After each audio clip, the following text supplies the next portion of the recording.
જે દિવસે મારી સાસુએ મારા રૂમમાંથી એ વસ્તુ કાઢી હતી તે દિવસે આખા પરિવાર સામે મારી ઇજ્જતને એવી રીતે કચડી નાખવામાં આવી હતી જાણે હું કોઈ વહુ નહીં પણ આ ઘરની સૌથી મોટી દુશ્મન હોઉં। તેમણે મારા કબાટમાંથી એક નાનું પેકેટ કાઢ્યું અને ચીસો પાડીને આખા ઘરને ભેગું કરી લીધું હતું।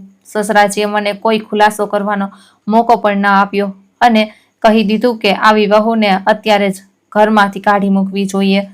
હું રડતા રડતા ફક્ત એટલું જ કહેતી રહી કે મેં કંઈ નથી કર્યું, મને ફસાવવામાં આવી રહી છે, પરંતુ કોઈએ મારી એક પણ વાત ન માની। ત્યારે જ મારા પતિ વિવેકે તે પેકેટ પોતાના હાથમાં લીધું, અંદર રાખેલી વસ્તુને ફેરવીને ધ્યાનથી જોઈ અને અચાનક તેમના ચહેરાનો રંગ ઉડી ગયો, તેમના શ્વાસ તેજ થઈ ગયા, કપાળ પર પરસેવો વળી ગયો અને પછી તેમણે એવી ચીસ પાડી કે રૂમમાં ઊભેલા દરેક માણસના પગ નીચેથી જમીન સરકી ગઈ।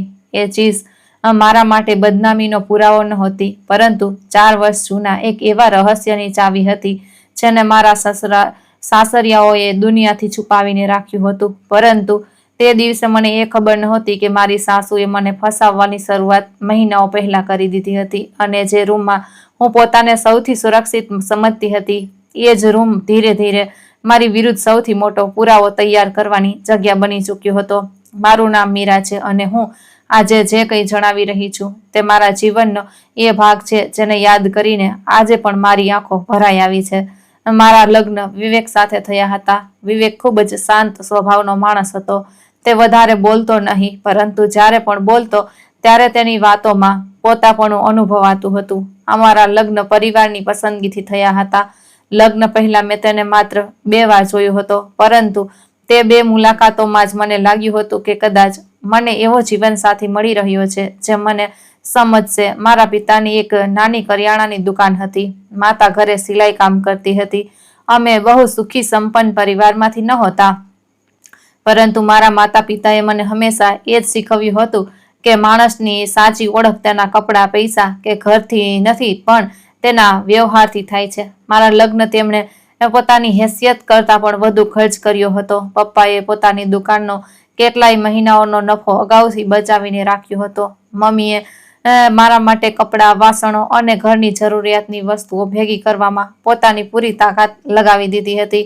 વિદાય વખતે પપ્પાએ મને ગળે લગાવીને ફક્ત એટલું જ કહ્યું હતું કે દીકરી, ત્યાં જઈને કોઈને ખુશ કરવા માટે પોતાનું અસ્તિત્વ ન ગુમાવી દેતી। તે સમયે મને તેમની વાત સમજાઈ નહોતી। મને લાગ્યું હતું કે પપ્પા બસ ભાવુક થઈને કહી રહ્યા છે, પરંતુ લગ્નના થોડા જ દિવસો પછી મને તેમની વાતનો અર્થ સમજાવા લાગ્યો। મારી સાસુ સરોજદેવી પહેલી નજરે ખૂબ મીઠા લાગતા હતા। લગ્નના દિવસે તેમણે મને ગળે લગાવીને કહ્યું હતું કે હવે તું મારી દીકરી છે।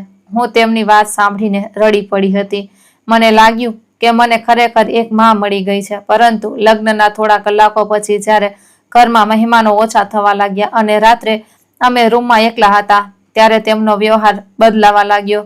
તે મારા રૂમમાં આવ્યા અને મારી સાથે આવેલો સામાન જોવા લાગ્યા, એક એક વસ્તુ હાથમાં લઈને જોતા અને પછી પાછી મૂકી દેતા। મેં વિચાર્યું કે કદાચ સામાન્ય ઉત્સુકતાથી જોઈ રહ્યા હશે, પરંતુ જ્યારે તેમણે મારી માતાએ આપેલા વાસણોનો સેટ જોયો તો તેમના ચહેરા પર નિરાશા આવી ગઈ। તેમણે પૂછ્યું કે તમારા પપ્પાની દુકાન સારી ચાલે છે ને? મેં કહ્યું કે જી બરાબર ચાલે છે। તેમણે ફરી પૂછ્યું તો પછી લગ્નમાં આટલો ઓછો સામાન કેમ મોકલ્યો? મારા મોઢામાંથી કોઈ જવાબ ન નીકળ્યો। મેં ધીમેથી કહ્યું કે બા, પપ્પાએ પોતાની ક્ષમતા મુજબ બધું જ કર્યું છે। તેમણે મારી સામે જોયું અને કહ્યું કે ક્ષમતા તો દરેકની હોય છે, પરંતુ દીકરીના લગ્નમાં લોકો પોતાની ઇજ્જત મુજબ ખર્ચ કરે છે। તે જતા રહ્યા। હું ઘણી વાર સુધી ત્યાં જ બેસી રહી। તે રાત્રે પહેલીવાર મને લાગ્યું કે કદાચ હું જે ઘરમાં આવી છું ત્યાં મારું સ્વાગત મારા સંસ્કારોથી નહીં, પણ મારા પિયરની આર્થિક સ્થિતિ જોઈને થયું છે। વિવેકે મારી આંખોમાં આંસુ જોયા તો પૂછ્યું કે શું થયું? મેં કંઈ ન જણાવ્યું। મેં કહ્યું કે થાકી ગઈ છું। તેણે મારા માથા પર હાથ મૂકીને કહ્યું કે મમ્મી થોડા કડક છે, પણ દિલના ખરાબ નથી। સમય સાથે બધું સારું થઈ જશે। મેં તેની વાત માની લીધી। હું ઈચ્છતી હતી કે મારું નવું ઘર તૂટે તે પહેલાં જ મારા મનમાં તેના માટે કોઈ તિરાડ ન પડી જાય। પછીના કેટલાય મહિનાઓ મેં પોતાને આ ઘરમાં ઢાળવાનો પ્રયત્ન કર્યો। સવારે સૌથી પહેલા ઉઠતી, સાસુ સસરા માટે ચા બનાવતી, નાસ્તો તૈયાર કરતી, ઘર સાફ કરતી, બપોરનું જમવાનું બનાવતી, સાંજે વિવેકના આવ્યા પહેલા તેની પસંદગીનું જમવાનું તૈયાર કરતી. મને લાગતું હતું કે જો હું દિલથી આ ઘરને મારું માનીશ તો કદાચ એક દિવસ આ ઘર પણ મને પોતાનું માની લેશે. પરંતુ કેટલાક સંબંધો ગમે તેટલું નમવા છતાં કે પોતાની જાતને ભૂંસી નાખવા છતાં પણ નથી બનતા. સાસુને મારી કોઈ વાત પસંદ નહોતી આવતી. દાળ થોડી પાતળી થઈ જાય તો મેહણું, રોટલી થોડી જાડી થઈ જાય તો મેહણું, હું મોડી ઉઠ્યું તો આળસું, વહેલી ઉઠું તો ઢોંગ, પિયરમાં ફોન કરું તો કહે કે અહીં મન નથી લાગતું, ફોન ન કરું તો કહે કે જરૂર કોઈ વાત છુપાવી રહી છે.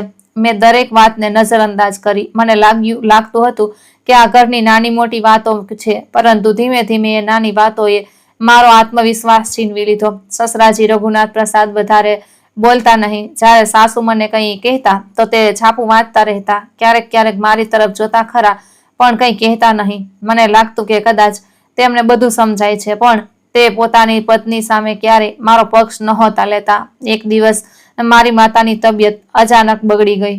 ફોન પર પપ્પાએ કહ્યું કે તેમનું બ્લડ પ્રેશર ખૂબ વધી ગયું છે અને ડોક્ટરે તેમને આરામ કરવા કહ્યું છે. હું તરત જ પિયર જવા માંગતી હતી. વિવેકે કહ્યું કે હું તને મૂકી આવું છું, પરંતુ સાસુએ સાંભળતા જ ના પાડી દીધી. તેમણે કહ્યું કે હમણાં ઘરમાં મહેમાન આવવાના છે અને વહુ ઘર છોડીને જતી રહેશે તો કામ કોણ કરશે. મેં કહ્યું કે હું સાંજ સુધીમાં પાછી આવી જઈશ. તેમણે કહ્યું કે તને તારી માની વધારે ચિંતા છે કે આ ઘરની. હું શાંત થઈ ગઈ. તે દિવસે પહેલીવાર મને પોતાના જ ઘરમાં ગુનેગાર જેવો અહેસાસ થયો. મેં મમ્મીને ફોન કરીને કહ્યું કે હું નહીં આવી શકું. ફોન મૂકતા જ મારી આંખોમાંથી આંસુ વહી નીકળ્યા. વિવેકે મને જોઈ તેણે પૂછ્યું કે તું આટલી પરેશાન કેમ છે? મેં કહ્યું કે કંઈ નથી. તેણે કહ્યું કે જો મમ્મીએ કંઈ કહ્યું હોય તો મને જણાવ. મેં માથું હલાવી ના પાડી દીધી. હું તેને તેની માતાની સામે ઊભો કરવા નહોતી માંગતી. મને લાગતું હતું કે પત્ની બનીને જો મેં પતિને તેની માતાની ફરિયાદ કરી તો તે એક દિવસ મારાથી દૂર થઈ જશે. મને ખબર નહોતી કે મારી આજ શાંતિ આગળ જતા મારી વિરુદ્ધ સૌથી મોટું હથિયાર બનવાની હતી. થોડા સમય પછી સાસુના રૂમમાંથી 5000 ગાયબ થઈ ગયા. તેમણે સૌથી પહેલા મારી સામે જોયું. તેમણે કહ્યું કે ઘરમાં બહારનું કોઈ આવ્યું નહોતું. મેં પૂછ્યું કે તમે શું કહેવા માંગો છો? તેમણે કહ્યું કે હું કંઈ નથી કહેતી, પણ વસ્તુઓ પોતાની મેળે ગાયબ નથી થતી. મારા હાથ ધ્રુજવા લાગ્યા. મેં કહ્યું કે તને મારી તલાશી લઈ શકો છો. તેમણે મારું કબાટ ખોલાવ્યું. મારા કપડાં બહાર કાઢવામાં આવ્યા. મારી બેગ તપાસવામાં આવી. મારી પથારી નીચે સૂંધી જોવામાં આવ્યું. કંઈ ન મળ્યું. બીજા દિવસે એ જ પૈસા સસરાજીની જૂની બેગમાંથી મળ્યા. સાસુએ ફક્ત એટલું જ કહ્યું કે કદાચ તેમણે પોતે જ ત્યાં મૂકી દીધા હશે.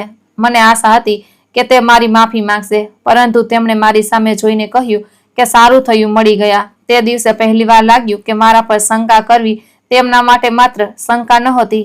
તે જાણે મારા પર કોઈ વાર્તા રચી રહ્યા હતા. ત્યારબાદ મેં મારા કબાટને લઈને સાવચેતી રાખવાનું શરૂ કરી દીધું. હું તેને હંમેશા લોક કરતી અને ચાવી પોતાની પાસે રાખતી. છતાં પણ એક દિવસ મને લાગ્યું કે મારી વસ્તુઓ વેરવિખેર થયેલી છે.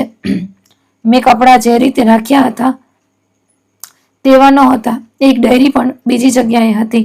પહેલા મેં વિચાર્યું કે કદાચ મારાથી જ ભૂલ થઈ હશે, પરંતુ પછી મેં જાણી જોઈને મારા કબાટના એક લાલ દુપટ્ટો સૌથી ઉપર રાખ્યો અને તેની નીચે મારી ડાયરી મૂકી દીધી. બીજા દિવસે દુપટ્ટો નીચે હતો અને ડાયરી ઉપર. મારો શ્વાસ અટકી ગયો. મેં કબાટ બંધ કરી દીધું. મારા હાથ ઠંડા પડી ગયા. કોઈકે મારું કબાટ ખોલ્યું હતું, પરંતુ મારી ચાવી તો મારી પાસે હતી. આનો અર્થ એ હતો કે કાં તો કોઈની પાસે બીજી ચાવી હતી અથવા કોઈએ મારા વિશ્વાસને ઘણા સમય પહેલા જ તોડી નાખ્યો હતો. મેં વિવેકને જણાવવાનો નિર્ણય કર્યો. તે રાત્રે આવ્યો ત્યારે મેં ધીમેથી કહ્યું કે મને લાગે છે કે કોઈ મારું કબાટ ખોલે છે. તેણે મારી સામે જોયું અને પૂછ્યું કે તને એવું કેમ લાગે છે? મેં બધી વાત જણાવી. તેણે કહ્યું કે કદાચ તું ભૂલી ગઈ હોઈશ. મેં કહ્યું કે ના, મને પૂરી ખાતરી છે. તે થોડીવાર શાંત રહ્યો અને પછી બોલ્યો કે મમ્મી પર શંકા તો નથી કરતી ને? મારા મોઢામાંથી તરત જ નીકળ્યું કે ના, જ્યારે મારા મનમાં એ જ ક્ષણે સાસુનો ચહેરો આવ્યો હતો. મેં વાત ત્યાં જ પૂરી કરી દીધી. તે રાત્રે હું મોડે સુધી જાગતી રહી. મને પોતાના જ રૂમમાં અસુરક્ષિત લાગી રહ્યું હતું. પછીના થોડા અઠવાડિયામાં વિવેકનો વ્યવહાર પણ બદલાવા લાગ્યો. તે મને પ્રેમ તો કરતો હતો, પરંતુ તેના મનમાં જાણે કોઈ સવાલ ઊભો થઈ ગયો હતો. એક રાત્રે તેણે મને પૂછ્યું કે શું તું આ ઘરમાં ખુશ નથી? મેં કહ્યું કે એવું કેમ પૂછી રહ્યો છે? તેણે કહ્યું કે મમ્મી કહે છે કે તું દરેક વાત પિયરમાં જણાવે છે અને તેમને લાગે છે કે તું અહીં ખુશ નથી. મેં તેની સામે જોયું અને પૂછ્યું કે શું તું પણ એવું વિચારે છે? તે થોડી સેકન્ડ શાંત રહ્યો, પછી બોલ્યો કે હું નથી જાણતો. એ જવાબે મારું દિલ તોડી નાખ્યું. મેં કહ્યું કે જો હું આ ઘરની દરેક વાત મારા પિયરમાં જણાવતી હોત તો કદાચ મારા મમ્મી પપ્પા રોજ મને અહીંથી પાછી બોલાવી લેત. મેં તો મારી માતાની તબિયત ખરાબ હોવા છતાં તેમની પાસે જવાનું છોડી દીધું હતું. વિવેકે મારી સામે જોયું પણ કંઈ ન કહ્યું. હું સમજી ગઈ હતી કોઈકે તેના મનમાં મારી વિરુદ્ધ ધીમે ધીમે ઝેર ભરવાનું શરૂ કરી દીધું. બીજા દિવસે સાસુએ મને રૂમમાં બોલાવી. તેમણે દરવાજો બંધ કર્યો અને કહ્યું કે વિવેકને તારા કાબૂમાં કરવાની કોશિશ ન કર. મેં આશ્ચર્યથી પૂછ્યું કે મેં એવું ક્યારે કર્યું? તેમણે કહ્યું કે વહુઓ પહેલા પ્રેમ બતાવે છે, પછી દીકરાને માતા પિતાથી દૂર કરે છે. મેં હાથ જોડીને કહ્યું કે મેં ક્યારેય એવું નથી વિચાર્યું. તેમણે કહ્યું કે મને બધી ખબર છે. તું રાત્રે વિવેક સાથે શું શું વાતો કરે છે તે મને બધું માલુમ છે. હું ગભરાઈ ગઈ. મેં કહ્યું કે તે મારો પતિ છે, તેની સાથે વાત કરવી કોઈ ગુનો નથી. તે મારી તરફ ઝૂકીને બોલ્યા કે પતિને પોતાના પક્ષમાં કરવો અલગ વાત છે અને દીકરાને મા બાપ પાસેથી છીનવવો અલગ. મેં તે દિવસે પહેલીવાર તેમની આંખોમાં મારા માટે માત્ર નારાજગી નહીં પરંતુ એક ઊંડી દુશ્મનાવટ જોઈ. હું રૂમમાંથી બહાર આવી ગઈ. તે રાત્રે મેં મારી ડાયરીમાં બધું લખ્યું. મેં લખ્યું કે મને નથી ખબર કે હું આ ઘરમાં ક્યાં સુધી પોતાને સાચી સાબિત કરતી રહીશ. મને લાગે છે કે કોઈ મને જાણી જોઈને મોટી ખોટી સાબિત કરવા માંગે છે કે જો ક્યારે મારી સાથે એવું કંઈક થાય જેનાથી આખો પરિવાર મારા પર શંકા કરે તો ભગવાન કરે વિવેક મારી વાત જરૂર સાંભળે. લખ્યા પછી ડાયરી બંધ કરી અને કબાટમાં મૂકી દીધી. મને શું ખબર હતી કે થોડા જ દિવસો પછી મારી એ જ ડાયરી મારી વિરુદ્ધ વપરાવાની હતી. બીજી સવારે મારી ડાયરી ગાયબ હતી. મેં આખો રૂમ ફંફોસી માર્યો, તે ક્યાંય ન મળી. મેં સાસુને પૂછ્યું કે શું તેમણે મારી ડાયરી જોઈ છે? તેમણે મારી સામે જોયા વગર જ કહ્યું કે મને તારી અંગત વસ્તુઓમાં કોઈ જ રસ નથી. મેં કંઈ ન કહ્યું. 2 દિવસ પછી મારી ડાયરી પાછી મળી ગઈ. તે મારી પથારી નીચે પડેલી હતી. મેં તેને ઉપાડી. તેના વચ્ચેના કેટલાક પાના વળેલા હતા. મેં પાના ફેરવ્યા તો મને લાગ્યું જાણે કોઈએ તેને ધ્યાનથી વાંચી હોય. મેં ડાયરી બંધ કરી દીધી. મારા મનમાં ડર બેસી ગયો. મેં નક્કી કર્યું કે હવે હું મારી અંગત વાતો લખવાનું પણ બંધ કરી દઈશ. પરંતુ ખરી મુશ્કેલી ત્યારે શરૂ થઈ જ્યારે સાસુએ અચાનક મારા રૂમની સફાઈ પોતે કરવાની વાત કરી. મેં કહ્યું કે હું કરી લઈશ. તેમણે કહ્યું કે તારાથી સરખી સફાઈ થતી નથી. તે દિવસે તેમણે મારા કબાટની આસપાસ પણ ઘણી વાર સુધી સામાન જોયો. મને લાગ્યું કે તે કંઈક શોધી રહ્યા છે. મેં પૂછ્યું કે શું થયું? તેમણે કહ્યું કે કંઈ નહીં. પરંતુ જતી વખતે તેમણે મારા કબાટ તરફ એક લાંબી નજર નાખી. એ નજરે મને અંદરથી ડરાવી દીધી. આના થોડા જ દિવસો પછી મારા પિતાની દુકાનમાં આર્થિક નુકસાન થયું. તેમણે ફોન પર મને કંઈ ન જણાવ્યું, પરંતુ પાડોશની એક મહિલાએ મને જણાવ્યું કે પપ્પા ખૂબ પરેશાન છે. હું પિયર જવા માંગતી હતી. મેં સાસુને કહ્યું કે મને 2 દિવસ માટે જવા દો. તેમણે ચોખ્ખી ના પાડી દીધી. આ વખતે મેં પહેલી વાર થોડા મક્કમ થઈને કહ્યું કે હું મારા માતા પિતાને મળવા ચોક્કસ જઈશ. તેમણે મારી સામે જોયું અને બોલ્યા કે બહુ બદલાઈ ગઈ છે. મેં કહ્યું કે હું ફક્ત મારા માતા પિતાને મળવા જઈ રહી છું. તેમણે કહ્યું કે જો તું આ ઘરની બહાર ગઈ તો પાછા આવવાની જરૂર નથી. મારા હાથ ધ્રુજવા લાગ્યા. હું કંઈ ન બોલી. તે જ સાંજે મેં વિવેકને બધું જણાવ્યું. તેણે કહ્યું કે હું મમ્મી સાથે વાત કરીશ, પરંતુ તે પહેલા સાસુએ તેને ન જાણે શું કહ્યું કે તે મારા રૂમમાં આવ્યો અને બોલ્યો કે હમણાં થોડા દિવસ રોકાઈ જા. મેં તેને પૂછ્યું કે શું તું પણ મારા પર વિશ્વાસ નથી કરતો? તેણે કહ્યું કે એવી વાત નથી. મેં કહ્યું કે પછી જ્યારે મને તારી જરૂર છે ત્યારે તું મારી સાથે કેમ નથી ઊભો રહેતો? તે શાંત રહ્યો. એ શાંતિ મારા માટે કોઈ પણ આરોપ કરતાં વધુ દર્દનાક હતી. મને ધીમે ધીમે સમજાવવા લાગ્યું હતું કે મારી વિરુદ્ધ માત્ર વાતો નહોતી થઈ રહી, મારા સંબંધો નબળા કરવામાં આવી રહ્યા હતા. મારા પિયરથી અંતર બનાવવામાં આવી રહ્યું હતું. મારા પતિના મનમાં મારા માટે શંકા પેદા કરવામાં આવી રહી હતી અને મારા કબાટમાં કોઈ વારંવાર પ્રવેશી રહ્યું હતું. પરંતુ મને એ નહોતી ખબર કે છેલ્લો વાર કેટલો મોટો થવાનો હતો. તે ઘટનાના 1 દિવસ પહેલા મેં મારા કબાટમાં કેટલાક જરૂરી કાગળો રાખ્યા હતા. રાત્રે સૂતા પહેલા મેં ચાવી મારા ઓશિકા નીચે રાખી હતી. સવારે ઉઠી તો ચાવી ત્યાં જ હતી. મને થોડી રાહત થઈ, પરંતુ જ્યારે મેં કબાટ ખોલ્યું તો મારા કપડાની ઘડી બદલાયેલી હતી. મેં તરત જ બધો સામાન કાઢવાનું શરૂ કર્યું. ત્યારે જ મને પાછળની તરફ એક નાનું પેકેટ અનુભવાયું. મેં તેને સ્પર્શ કર્યો તો મારું દિલ જોરથી ધડકવા લાગ્યું, પરંતુ મેં પેકેટ ખોલ્યું નહીં. મને ડર હતો કે જો તેમાં કંઈક ખોટું નીકળ્યું તો ફરીથી મારા પર જ આરોપ લાગશે. મેં વિચાર્યું કે વિવેકના આવ્યા પછી તેની સામે જાણે ખોલીશ, પરંતુ બપોર પહેલા જ સાસુ મારા રૂમમાં આવી ગયા. તેમના ચહેરા પર અજીબ કઠોરતા હતી. તેમણે પૂછ્યું કે કબાટમાં શું શોધી રહી હતી. મેં કહ્યું કે કેટલાક જરૂરી કાગળો. તેમણે કહ્યું કે મારે મારી વસ્તુઓ જોવાની જરૂર નથી. હું શાંત રહી. તે થોડીવાર મારી સામે ઊભા રહ્યા પછી અચાનક મારા કબાટ પાસે ગયા. મારું દિલ બેસી ગયું. તેમણે ઉપરથી કપડાં હટાવ્યા. મેં ગભરાઈને કહ્યું કે તમે શું કરી રહ્યા છો? તેમણે મારી તરફ જોયું અને બોલ્યા કે હમણાં ખબર પડી જશે કે આ ઘરમાં કોણ શું છુપાવી રહ્યું છે. તેમનો હાથ સીધો એ જ જગ્યાએ પહોંચ્યો જ્યાં એ પેકેટ રાખેલું હતું. તેમણે તેને બહાર કાઢ્યું. હું કંઈ સમજી શકું તે પહેલા તેમણે જોરથી ચીસો પાડવાનું શરૂ કરી દીધું. તેમનો અવાજ સાંભળીને સસરાજી, વિવેક અને ઘરના બાકીના લોકો રૂમમાં આવી ગયા. સાસુએ પેકેટ બધાની સામે ઊંચું કરીને કહ્યું કે જુઓ, મેં કહ્યું હતું ને કે આ છોકરી સીધી નથી. સસરાજીએ પેકેટ ખોલીને અંદર જોયું અને તેમનો ચહેરો ગુસ્સાથી ભરાઈ ગયો. તેમણે મારી તરફ આંગળી ચીંધીને કહ્યું કે તે અમારા ઘરમાં ચોરી કરી છે. મેં રડતા રડતા કહ્યું કે આ મારી વસ્તુ જ નથી. મેં આને પહેલા ક્યારેય નથી જોઈ, પરંતુ કોઈએ મારી વાત ન માની. સાસુએ કહ્યું કે વસ્તુ તારા કબાટમાંથી મળી છે અને હજુ પણ કહી રહી છે કે તારી નથી. સસરાજીએ કહ્યું કે આવી વહુને ઘરમાં રાખતા પહેલા આપણને શરમ આવવી જોઈએ. મેં હાથ જોડીને કહ્યું કે મને ફસાવવામાં આવી છે. હું સાચું કહી રહી છું. વિવેક દરવાજા પાસે ઊભો હતો. હું તેની તરફ જોતી રહી. મારી આંખોમાંથી આંસુ સતત વહી રહ્યા હતા.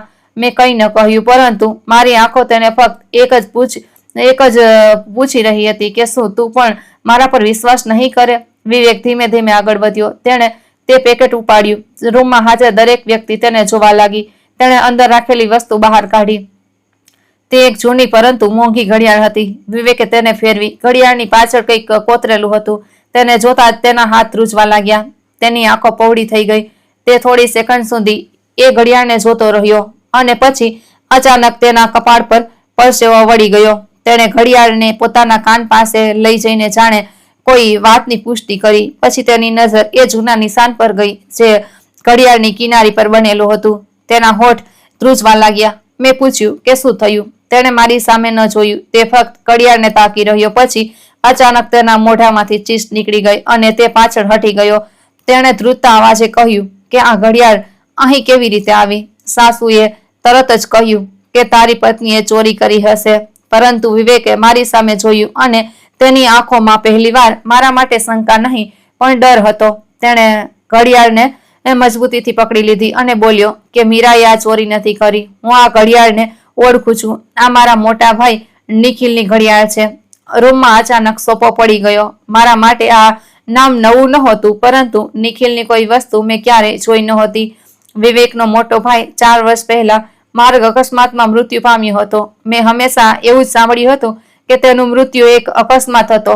વિવેકે ઘડિયાળ તરફ જોતા કહ્યું કે ભાઈના મૃત્યુ પછી આ ઘડિયાળ તેમના સામાનમાં હતી. પછી અહીં કેવી રીતે આવી?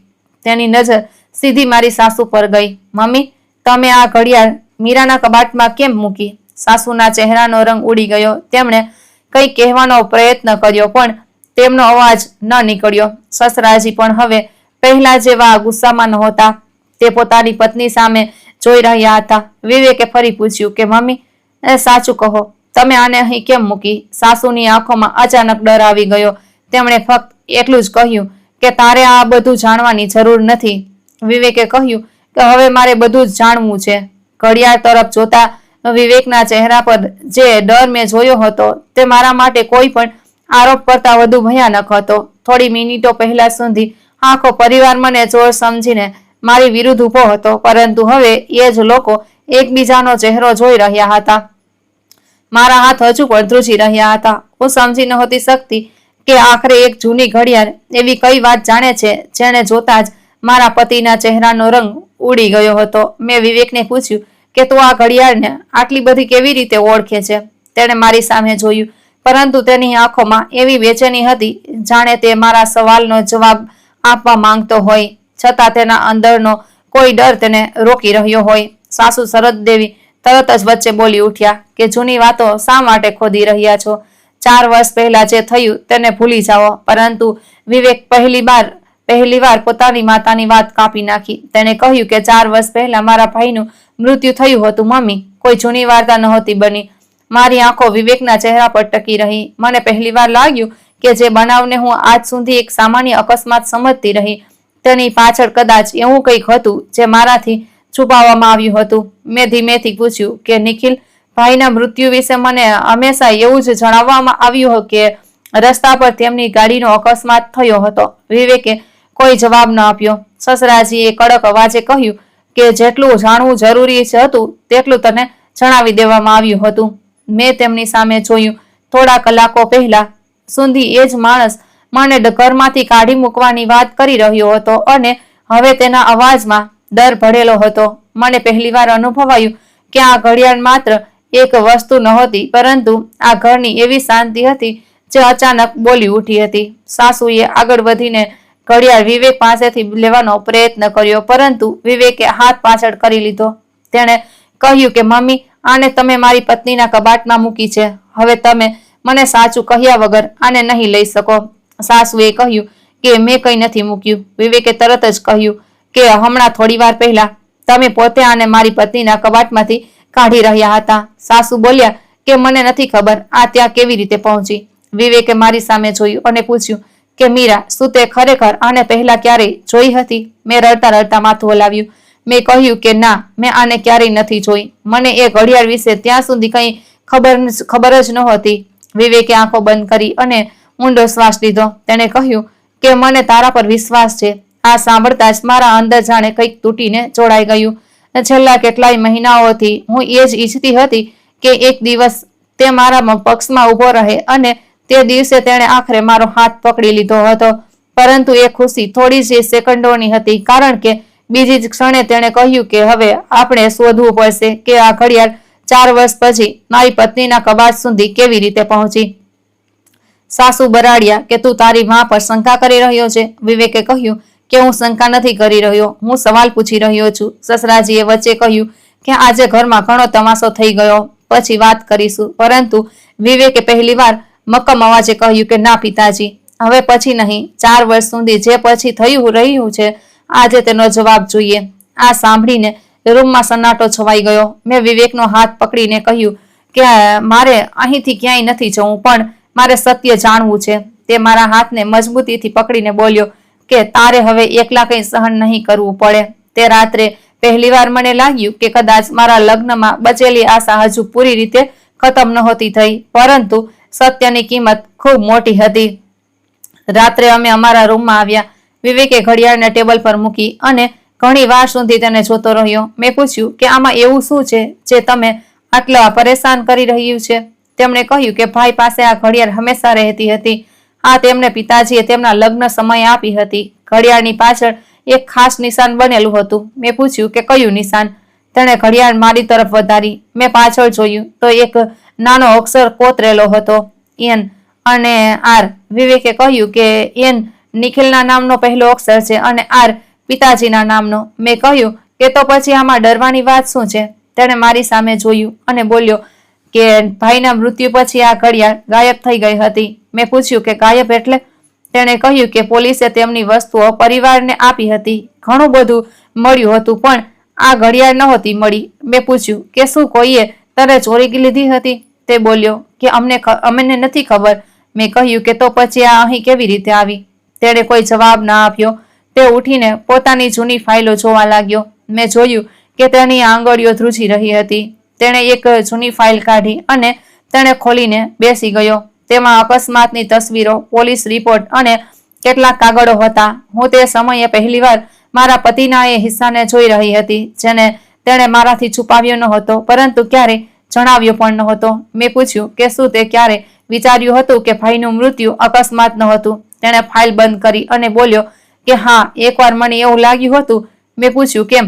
તેણે કહ્યું કે અકસ્માતવાળી રાત્રે ભાઈએ મને ફોન કર્યો હતો. મારો શ્વાસ થાંભી ગયો. મેં પૂછ્યું કે તેમણે શું કહ્યું હતું? વિવેકે જણાવ્યું કે તે રાત્રે નિખિલે તેને ફોન કરીને કહ્યું હતું કે જો મારી સાથે કંઈ થઈ જાય તો ઘરની કોઈ પણ વાત પર આંખ બંધ કરીને ભરોસો ન કરતો. મેં પૂછ્યું કે તે આ વાત મને કેમ ન જણાવી? તેણે કહ્યું કે તે સમયે હું પોતે ભાંગી પડ્યો હતો. પછી બીજા દિવસે ખબર પડી કે ભાઈની ગાડીનો અકસ્માત થઈ ગયો છે. મેં કહ્યું કે તને શંકા ન ગઈ? તેણે કહ્યું કે થઈ હતી, પરંતુ પિતાજીએ કહ્યું કે પોલીસે આને અકસ્માત ગણાવ્યો છે. સાસુએ રડી રડીને કહ્યું હતું કે નિખિલ હવે પાછો નહીં આવે, એટલે તેના મૃત્યુના કારણો શોધવાની શું ફાયદો? મેં વિવેક સામે જોયું. તેણે કહ્યું કે ધીમે ધીમે બધા શાંત થઈ ગયા અને હું પણ શાંત થઈ ગયો. તે રાત્રે મને પહેલીવાર સમજાયું કે આ ઘરમાં કેટલીક વસ્તુઓ માત્ર છુપાવવામાં નહોતી આવી, તેમણે મૌનની નીચે દબાવી દેવામાં આવી હતી. મેં પૂછ્યું કે જો ઘડિયાળ 4 વર્ષથી ગાયબ હતી તો આજે મારા કબાટમાં કેવી રીતે આવી? વિવેકે કહ્યું કે એ જ શોધવાનું છે. બીજા દિવસે તેણે મને પિયર મોકલવાની વાત કરી. મેં ના પાડી દીધી. મેં કહ્યું કે જો હું જતી રહીશ તો મારી સાસુ એવું જ કહેશે કે હું ડરીને ભાગી ગઈ. તેણે કહ્યું કે હું તને ભાગવા માટે નથી મોકલી રહ્યો, તારી સુરક્ષા માટે કહી રહ્યો છું. મેં કહ્યું કે હવે હું નહીં ભાગું. જે વસ્તુનો દોષ મારા માથે લગાવવામાં આવ્યો છે તેનું સત્ય સામે આવ્યા વગર હું ક્યાંય નહીં જાઉં. વિવેકે મારી આંખોમાં જોયું અને પહેલીવાર હસવાનો પ્રયત્ન કર્યો. તેણે કહ્યું કે આજ મારી મીરા છે, જેને હું લગ્ન સમયે ઓળખતો હતો. તે દિવસે મેં મારી જાત સાથે વચન લીધું કે ભલે મારી વિરુદ્ધ ગમે તેટલી વાતો થાય, હું હિંમત નહીં હારું. પરંતુ તે જ બપોરે ઘરમાં બીજી એક ઘટના બની. સાસુએ મારી માતાને ફોન કર્યો અને કહ્યું કે તમારી દીકરીએ અમારા ઘરમાં ચોરી કરી છે. મારી માતાએ ફોન પર કંઈ ન કહ્યું. જ્યારે તેમણે ફોન મૂક્યો ત્યારે મને કોલ કર્યો. તેમનો અવાજ ધ્રુજી રહ્યો હતો. તેમણે પૂછ્યું કે દીકરી, શું ખરેખર કંઈ થયું છે? મેં રડતા રડતા કહ્યું કે મમ્મી, મેં કંઈ નથી કર્યું. તેમણે કહ્યું કે મને ખબર છે, તારા પિતાએ પણ કહ્યું છે કે આપણી દીકરી આવું ન કરી શકે. મેં ફોન કાન પર રાખ્યો અને ઘણી વાર સુધી રડતી રહી. મમ્મીએ કહ્યું કે દીકરી, જો આખું ઘર તારી વિરુદ્ધ થઈ જાય તો પણ તારા સત્યને ન છોડતી. આ એ જ વાત હતી જે પપ્પાએ મારી વિદાય વખતે કહી હતી. મને લાગ્યું જાણે વર્ષો પછી મારા પિતાનો અવાજ મારા અંદર ફરીથી પાછો આવી ગયો હોય. તે જ સાંજે વિવેકે જૂનો ફોન કાઢ્યો. તેણે કહ્યું કે નિખિલભાઈના મૃત્યુ પહેલા તેમણે કંઈક રેકોર્ડ કર્યું હતું. મેં પૂછ્યું શું? તેણે કહ્યું કે તેમને લાગતું હતું કે તેમની સાથે દગો થઈ રહ્યો છે. મેં પૂછ્યું કે કોણે દગો આપ્યો? તે બોલ્યો કે મને નથી ખબર, કંઈક રેકોર્ડિંગ હતી પણ ફોન ખરાબ થઈ ગયો હતો. મેં પૂછ્યું કે શું ફોન હજુ પણ છે? તેણે કહ્યું કે ના, પિતાજીએ તેને પોલીસને આપી દીધો હતો. પરંતુ મારા મનમાં એક સવાલ ઉઠ્યો. મેં કહ્યું કે જો ફોન પોલીસ પાસે ગયો હતો તો રેકોર્ડિંગનું શું થયું? વિવેક શાંત થઈ ગયો. પછી તેણે કહ્યું કે કદાચ કંઈ પણ નહોતું, પરંતુ તેના અવાજમાં વિશ્વાસ નહોતો. બીજા દિવસે વિવેક પોતાના જૂના મિત્ર અજયને મળ્યો. અજય પહેલા નિખિલ સાથે કામ કરતો હતો. હું પણ તેની સાથે ગઈ. અજયે અમને જોતા જ કહ્યું કે તમે બંને આટલા વર્ષો પછી આ વાત કેમ પૂછી રહ્યા છો? વિવેકે ઘડિયાળ તેની તરફ વધારી. અજયનો ચહેરો બદલાઈ ગયો. તેણે પૂછ્યું કે આ તમને ક્યાંથી મળી? વિવેકે કહ્યું કે મારી પત્નીના કબાટમાંથી. અજયે મારી સામે જોયું અને પછી બોલ્યો કે આ ઘડિયાળ માત્ર નિખિલની નહોતી, આ તેની પાસે એક દિવસે એક માણસે છોડી હતી. મેં પૂછ્યું કયો માણસ? અજયે કહ્યું કે નિખિલ પોતાની કંપનીમાં કેટલીક નાણાકીય ગેરરીતિ પકડવાનો પ્રયત્ન કરી રહ્યો હતો. મેં વિવેક સામે જોયું, જેણે પૂછ્યું કે કેવા પ્રકારની ગેરરીતિ? અજયે કહ્યું કે કેટલાક પૈસા કંપનીના ખાતાઓમાંથી નીકળીને બીજી જગ્યાએ જઈ રહ્યા હતા. નિખિલને શંકા હતી કે કોઈ અંદરનો માણસ આમાં સામેલ છે. મેં પૂછ્યું કે શું તેણે પોલીસને જણાવ્યું હતું? અજયે કહ્યું કે તે પુરાવા એકઠા કરી રહ્યો હતો. મેં પૂછ્યું કે ઘડિયાળનો આની સાથે શું સંબંધ છે? અજયે થોડી વાર શાંત રહીને કહ્યું કે નિખિલે એકવાર મને કહ્યું હતું કે જો એ ઘડિયાળ ક્યારેય કોઈ ખોટી જગ્યાએ જોવા મળે તો સમજી લેવું કે મામલો માત્ર કંપનીનો નથી. મારા શરીરમાં ધ્રુજારી દોડી ગઈ. મેં પૂછ્યું કે શું નિખિલને ખબર હતી કે કોઈ તેની વિરુદ્ધ ષડયંત્ર રચી રહ્યું છે? અજયે કહ્યું કે કદાચ. વિવેકે પૂછ્યું કે તે આ વાત અમને પહેલા કેમ ન જણાવી? અજયે કહ્યું કે હું ડરી ગયો હતો. નિખિલના મૃત્યુ પછી તેના ઘરવાળાઓએ કહ્યું કે આને અકસ્માત માનો અને શાંત રહો. મેં પૂછ્યું કે કઈ વાતથી ડરી રહ્યા હતા? અજયે મારી સામે જોયું અને કહ્યું કે કારણ કે નિખિલના મૃત્યુના થોડા દિવસ પહેલા તેણે મને કહ્યું હતું કે તેણે પોતાના ઘરના જ કોઈ નજીકના વ્યક્તિ પર ભરોસો નથી રહ્યો. આ સાંભળીને મારા પગ નીચેથી જમીન સરકી ગઈ.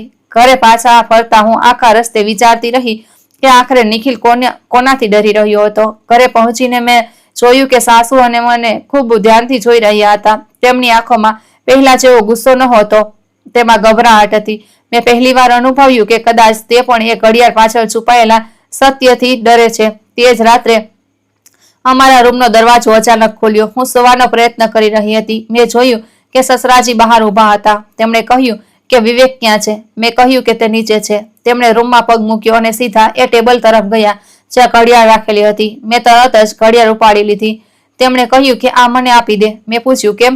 તેમણે કહ્યું કે આ અમારા પરિવારની વસ્તુ છે. મેં કહ્યું કે આ માત્ર હવે તમારા પરિવારની વસ્તુ નથી, આ એ આરોપનો ભાગ છે જે મારા પર લગાવવામાં આવ્યો છે. તેમણે કહ્યું કે તું નહીં સમજે. મેં પૂછ્યું કે હું શું સમજું? તેમણે કહ્યું કે કેટલાક સત્ય એવા હોય છે જેને જાણીને ઘર તૂટી જાય છે. મેં કહ્યું કે જો જૂઠાણાને કારણે ઘર તૂટતું હોય તો એવું ઘર પહેલાથી જ તૂટી ચૂક્યું હોય છે. તે મને થોડી સેકન્ડ જોતા રહ્યા, પછી બોલ્યા કે તારે તારી જિંદગી બચાવી હોય તો આ બાબતથી દૂર રહે. હું ડરી ગઈ. મેં પૂછ્યું કે શું તમે મને ધમકાવી રહ્યા છો? તેમણે કહ્યું કે ના, તને ચેતવણી આપી રહ્યો છું. તે ચાલ્યા ગયા. તે રાત્રે હું બિલકુલ ન સૂઈ શકી. મેં ઘડિયાળને મારી સામે રાખી અને તેના દરેક ભાગને ધ્યાનથી જોયો. પાછળ કોતરેલા અક્ષરોની નીચે ખૂબ નાનું નિશાન હતું જેને પહેલા મેં જોયું નહોતું. તે એક નંબર જેવું હતું. મેં વિવેકને જણાવ્યું. તેણે કહ્યું કે કદાચ કોઈ મોડલ નંબર હશે, પરંતુ મને લાગ્યું કે આ કોઈ સાધારણ નંબર નહોતો. બીજા દિવસે અમે એ નંબરને ઇન્ટરનેટ પર શોધવાનો પ્રયત્ન કર્યો પણ કંઈ ન મળ્યું. પછી વિવેકે પોતાના જૂના સામાનની તલાશી લીધી. તેણે નિખિલની એક જૂની ડાયરી મળી. ડાયરીના મોટા ભાગના પાના ખાલી હતા. છેલ્લા કેટલાક પાનાઓમાં નિખિલે તારીખો સાથે કેટલાક નાના નાના શબ્દો લખ્યા હતા. એક જગ્યાએ લખ્યું હતું કે જો મને કંઈ થયું તો લાલ ફાઇલને ન શોધતા, કારણ કે તે જોઈએ છે તે તેને જાતે જ શોધી લેશે. મેં વિવેકને પૂછ્યું કે લાલ ફાઇલ ક્યાં છે? તેણે કહ્યું કે મને નથી ખબર. મેં પૂછ્યું કે શું ઘરમાં કોઈ લાલ ફાઇલ હતી? તેણે કહ્યું કે ભાઈની ઓફિસમાંથી કેટલીક ફાઇલો આવી હતી, પરંતુ પિતાજીએ તેને સાચવીને રાખી હતી. તે જ વખતે નીચેથી સાસુનો અવાજ આવ્યો. તે કોઈની સાથે ફોન પર વાત કરી રહ્યા હતા અને બંને સીડીઓ પાસે રોકાઈ ગયા. તેમણે કહ્યું કે ઘડિયાળ મળી ગઈ છે, પરંતુ હજુ સુધી તેને ખબર નથી પડી કે ફાઇલ ક્યાં છે. મારા આખા શરીરમાં જાણે વીજળી દોડી ગઈ. મેં વિવેક સામે જોયું. તેણે પણ મારી સામે જોયું. હવે અમને ખાતરી થઈ ગઈ હતી કે સાસુ કંઈક છુપાવી રહ્યા હતા, પરંતુ અમને એ નહોતી ખબર કે લાલ ફાઇલ શું હતી અને મારા કબાટમાં ઘડિયાળ કેમ રાખવામાં આવી હતી. વિવેકે પોતાની માતાને સીધું જ પૂછવાનો નિર્ણય કર્યો. તેણે નીચે જઈને કહ્યું કે મમ્મી, લાલ ફાઇલ ક્યાં છે? સાસુનો ચહેરો સફેદ પડી ગયો. તેમણે કહ્યું કે મને નથી ખબર. તું કઈ ફાઇલની વાત કરી રહ્યો છે? વિવેકે કહ્યું કે મેં તમને ફોન પર વાત કરતા સાંભળ્યા છે. સાસુએ કહ્યું કે તે મારી વાત ખોટી સાંભળી. વિવેકે કહ્યું કે હું બાળપણથી તમારો અવાજ ઓળખું છું. તમે કોની સાથે વાત કરી રહ્યા હતા?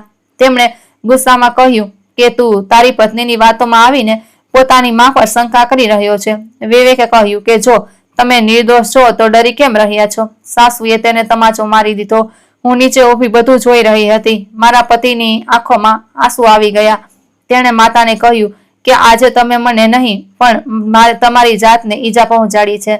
સસરાજીએ તેને રોકવા માંગ્યો, પરંતુ વિવેક પહેલીવાર પાછળ ન હટ્યો. તેણે કહ્યું કે હું ભાઈના મૃત્યુનું સત્ય જાણીને જ રહીશ. સાસુએ કહ્યું કે સત્ય જાણીશ તો પોતાની માને ગુમાવી દઈશ. વિવેક થોડી ક્ષણ શાંત રહ્યો અને બોલ્યો કે જો મારી માં ખરેખર નિર્દોષ છે તો મને ગુમાવવાનો ડર કેમ બતાવી રહી છે? હું તે રાત્રે મારા રૂમમાં બેસી રહી. મને મારા જીવનની દરેક નાની વાત યાદ આવવા લાગી. લગ્ન પછીથી સાસુનો દરેક વ્યવહાર, મારા કબાટનું બદલાવું, ડાયરીનું ગાયબ થવું, 5000નો આરોપ પિયર જતા રોકવી, વિવેકના મનમાં મારી વિરુદ્ધ વાતો નાખવી, અને હવે આ ઘડિયાળ. મને સમજાઈ ગયું હતું કે મને ઘરમાંથી કાઢવાની કોશિશ માત્ર એટલા માટે નહોતી થઈ રહી કે સાસુ મને પસંદ નહોતા કરતા. તે મને કોઈ એવી જગ્યાએથી દૂર કરવા માંગતા હતા જ્યાંથી મને કોઈ પુરાવો મળી શકતો હતો, પરંતુ મને હજુ પણ ખબર નહોતી કે અસલી પુરાવો શું હતો. બીજા દિવસે વિવેક મને કહ્યું કે તે પોતાના ભાઈની જૂની કંપનીમાં જશે. તેણે કહ્યું કે કદાચ ત્યાંથી કંઈક ખબર પડે. હું પણ તેની સાથે જવા માંગતી હતી. તેણે ના પાડી. મેં કહ્યું કે હવે મને ડર નથી લાગતો. તેણે મારો હાથ પકડ્યો અને કહ્યું કે મને ડર એ વાતનો છે કે તું મારી કારણે કોઈ મુશ્કેલીમાં ન મુકાઈ જાય. મેં કહ્યું કે જો સત્યને કારણે મુશ્કેલી આવે છે તો હું તારી સાથે રહીશ. અને અમે બંને કંપની પહોંચ્યા. ત્યાં જૂના કર્મચારીઓમાંથી એક વૃદ્ધ માણસે અમને ઓળખી લીધા. તેમણે કહ્યું કે નિખિલ ખૂબ પ્રામાણિક છોકરો હતો. તેણે કંપનીમાં કેટલીક ખોટી ચૂકવણીઓ પકડી હતી. મેં પૂછ્યું કે શું તે કોઈની વિરુદ્ધ પુરાવા એકઠા કરી રહ્યો હતો? તે માણસ બોલ્યો કે હા, પરંતુ તેને શંકા હતી કે કંપનીની બહારનો કોઈ વ્યક્તિ અંદરની માહિતીનો ઉપયોગ કરી રહ્યો છે. વિવેકે પૂછ્યું કે કોણ? તેણે કહ્યું કે નિખિલ કોઈ સંબંધીનું નામ લેતો હતો, પરંતુ મેં ક્યારેય પૂરું નામ નહોતું સાંભળ્યું. મારી નજર વિવેક પર ગઈ. તેના ચહેરા પર ચિંતા હતી. તેણે પૂછ્યું કે શું નિખિલના મૃત્યુ પહેલા કોઈ તેના ઘરેથી આવ્યું હતું? તે માણસ બોલ્યો કે એક દિવસ એક માણસ આવ્યો હતો અને નિખિલ સાથે ઘણી વાર સુધી બોલાચાલી થઈ રહી હતી. મેં પૂછ્યું કે કોણ? તેણે કહ્યું કે ચહેરો બરાબર યાદ નથી, પરંતુ તે માણસ નિખિલના પરિવારને ઓળખતો હતો. વિવેકે પૂછ્યું કે શું તે સસરાજી હોઈ શકે છે? તેણે કહ્યું કે હું ચોક્કસ ન કહી શકું. અમારી પાસે કહેવા માટે કંઈ નહોતું. પાછા ફરતી વખતે વિવેક શાંત હતો. મેં તેનો હાથ પકડ્યો અને કહ્યું કે જો તારા પિતાનું નામ આ બાબતમાં આવ્યું તો શું કરીશ? તેણે કહ્યું કે હું કોઈને દોષી સાબિત કરવા નથી જઈ રહ્યો. હું ફક્ત સત્ય જાણવા માંગુ છું. તે જ સાંજે ઘરે પાછા ફર્યા પછી તો અમારું કબાટ ખુલેલું હતું. ઘડિયાળ ગાયબ હતી. હું ગભરાઈ ગઈ. મેં કહ્યું કે કોઈક આને લઈ લીધી. વિવેકે કહ્યું કે હવે આપણે ખબર છે કે કોઈ આપણી હિલચાલ પર નજર રાખી રહ્યું છે. તે જ સમયે મારા ફોન પર એક અજાણ્યા નંબર પરથી મેસેજ આવ્યો. તેમાં ફક્ત એટલું જ લખ્યું હતું કે લાલ ફાઇલ તમારા ઘરમાં છે, પરંતુ જેને તમે શોધી રહ્યા છો તે તમારી સામે છે. મેં તે મેસેજ વિવેકને બતાવ્યો. તેણે તરત જ એ નંબર પર ફોન કર્યો, પણ ફોન બંધ હતો. મેં કહ્યું કે આનો અર્થ શું છે? તેણે મારી સામે જોયું અને કહ્યું કે કદાચ આપણને ખોટી દિશામાં લઈ જવામાં આવી રહ્યા છે. બીજા દિવસે અમને એક જૂનું કવર મળ્યું. તે મારા પિયરના સરનામે એ મોકલવામાં આવ્યું હતું, પરંતુ ટપાલીએ ભૂલથી અમારા ઘરે પહોંચાડી દીધું હતું. અંદર માત્ર એક ફોટો હતો. ફોટામાં નિખિલ ઊભો હતો અને તેની સાથે એક માણસ હતો. એ માણસને જોઈને મારા હોશ ઉડી ગયા. તે મારા સસરાજી નહોતા. તે કોઈ એવો માણસ હતો જેને હું છેલ્લા કેટલાક મહિનાઓથી મારા સાસરે આવતો જતો જોતી હતી. ને વિવેકને પૂછ્યું કે આ કોણ છે? તેણે કહ્યું કે આ રમેશ છે, પિતાજીનો જૂનો વ્યાપારી ભાગીદાર. મેં કહ્યું કે આ માણસ ઘરે કેમ આવતો હતો? વિવેકે કહ્યું કે મને નથી ખબર. ફોટાની પાછળ નિખિલના અક્ષરોમાં માત્ર 3 શબ્દો લખેલા હતા: ભરોસો ના કરવો. મારા હાથ ધ્રુજવા લાગ્યા.